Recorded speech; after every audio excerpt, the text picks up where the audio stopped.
The system is failing. We're going to have more homelessness, more unemployment, and the government has to print more money. It's a command and control economy where the government tells you everything. I just don't trust our government. And they're going to have to start printing pretty quickly. And the more they print, the less value, purchasing power the dollar has, or the loonie, or the yen, or the peso. People are talking about inflation. I think we're in depression right now, and we're going to be the biggest depression in world history. In the 1970s, that's when the world was changing. The biggest bust in the history of the world is coming up. It's pensions. They trusted the government. They trusted their pension would be there, and it's going to go bust. And that's us. We'd get crushed.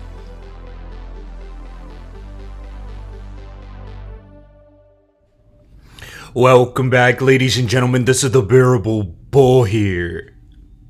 And I got this aggressively average content for you today.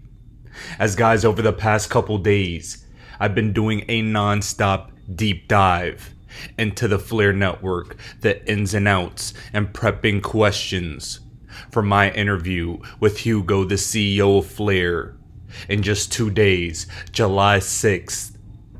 Today, July 4th, is the official, quote, launch, if you will, of the Flare network, where the audit of the token distribution contract is taking place.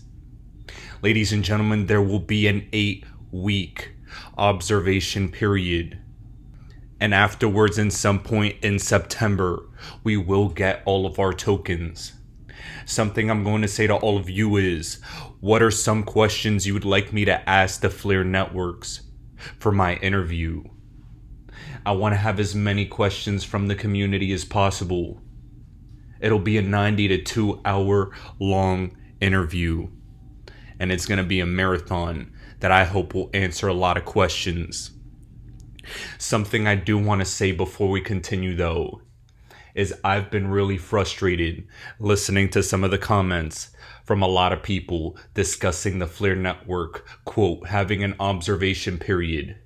Look, another delay. Ladies and gentlemen, you don't understand what's really going on here.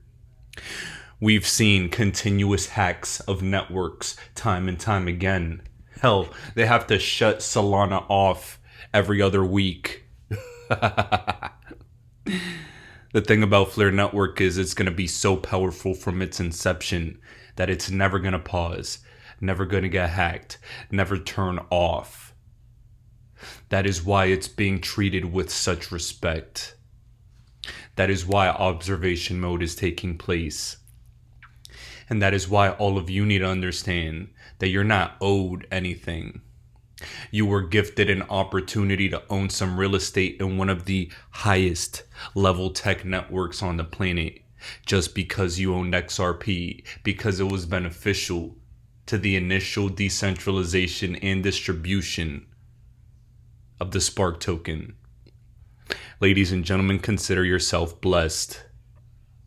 We have to wait just a little longer before we actually receive our tokens and begin participating. But this is when you can begin educating yourselves as to the magnitude of this opportunity. And in my opinion, I think Mickey B. Fresh said it best. Please take a listen to his words as he echoes some of my frustrations about people that just don't get what's going on.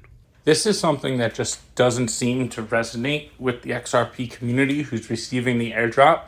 But you need to know that this is going to be a decentralized consensus when you get your tokens. It's a network launch, not an airdrop. The tokens exist because there's a network. So for the 8 weeks, I keep seeing people say delay and all this stuff, but nobody seems to realize the network's going to be decentralized. Like, we need to level up community, I say this in a serious way, because this is a network built for you with very powerful technologies. And some people take it as a joke, like they're owed something. You're not owed anything. There was no public sale, no private sale. They added enhancements to the technology. You can get your tokens when the observation period ends. Some people are going to get weeded out because they don't understand and they don't want to. And that the network is designed for people to participate, For those who aren't going to participate, then fine, they'll be gone. But understand the 8-week observation period is the transferring of validation power to the FTSOs so the network can be decentralized. Please understand that. The amount of comments that I see from people, it's comical. Decentralized consensus. Show me another network that's decentralized when it launches, when you have a fair distribution, and then you have a liquid democracy governance. Now, ladies and gentlemen, keep that in mind, as that has been a point of contention in this community for a while. All that being said, though, I want to zoom out from Flare Network and XRP for just a second. This is a visual I found on Instagram. Please give me a follow down in the description below. And it shows what inflation really looks like. Currently, it's showing a chart progressing from March 2020 all the way to where we are now, showing gas, wheat, corn, cotton, oil, coffee, sugar, butter, cheese, orange juice, and how the prices have increased over the past 2 years. Ladies and gentlemen, this is what real inflation looks like. 45+% gains in prices across the board. That is why people are really feeling it. That is why they're raising interest rates. But ladies and gentlemen, I don't think it's going to stop. They're going to lower rates again because it fits with their central bank digital currency system, cashless society system. Disincentivizing cash will be their number one priority. And trust me when I tell you, they're looking to get it done. And when you hear the head of the BIS, Augustin Carsten's comment, they're further along than they're letting all of us know. We had recently here an event among emerging market central banks. 26 central banks came, and 90% of them are already working in a very advanced phase on central bank money. So I think that in general, to promote the additional digitization and even making CBDC a reality, we need to work very closely with the private sector. We need to invite different type of innovators, but there is the centrality of central banks that is irreplaceable. And that's why it is so important to have central bank digital currencies in as a reality, hopefully relatively soon. Wow, I mean, that's a fascinating statistic. 90% of the emerging market central banks that you're talking to are in some stage of development. Now, ladies and gentlemen, that right there is a profound point. Of the 26 banks, 90% of them are at advanced stages of research or development of CBDCs. And that's so important because it goes to show how far along we really are and how many other countries weren't even mentioned that are at different stages of CBDC adoption. Remember, Russia's coming out with their digital ruble apparently by next year, a year earlier than originally expected. The reason is because of these sanctions and this invasion. Ladies and gentlemen, regardless of how you feel about this, this is the reality they are trying to bring in. That aside, I'm going to briefly remind all of you that in my opinion, there will be a day when XRP depegs from the rest of the market. Maybe that's when they quote flip the switch on some utility. Maybe it's after this lawsuit is over and XRP is given clarity. Maybe it's going to be a combination of things. But I believe XRP was destined to be the market leader to solve a multi-trillion-dollar problem while we're experiencing a massive financial recession and liquidity crisis. That was a mouthful. But it's because that's the level of impact we're going to make, my friends. Many people are discouraged during these times when in reality, you should be more encouraged than ever. Ladies and gentlemen, let me briefly remind all of you about my current strategy when tackling this market. I have cash on the side currently ready to be deployed if we happen to go lower. However, while I do think there may be a big boy out there that is yet to be sued, yet to be liquidated, yet to fall. I do think it's very possible that this bottom for the market could be in. I'm not using any indicators. I'm not staring at charts all day. I'm looking at strict market sentiment, strict market psychology, and assessing different things numerous credible analysts are saying. Ladies and gentlemen, let me show you this brief clip from CNBC discussing how right now in crypto we're having a Lehman 2.0 moment. But also remember, they like to manipulate the masses.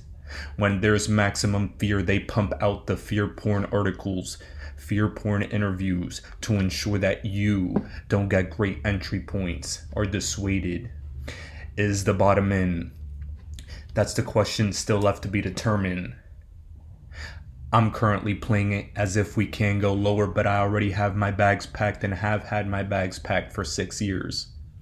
If you're just getting into the market now, don't be greedy waiting for lower entry points. Dollar cost average from here. These are life-changing entry points already. And if it goes lower, that's just even luckier for you. Now, ladies and gentlemen, look at how they manipulate the masses. And you tell me down in the comments below, do you think the bottom's in? Or do you think we still have lower to go?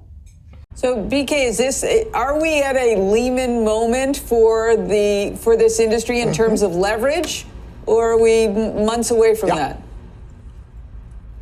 So months away. We're probably months away from the Lehman moment, and meaning, that kind of one last flush down, somebody big goes bankrupt that you never expected. We're probably months away from that because we just don't know. There's still a lot of leverage, collateral pledged against collateral elsewhere. It is a great financial crisis for the crypto world. We built that, the Wall Street 2.0. And it didn't work again, shocker. And so we got to flush that out.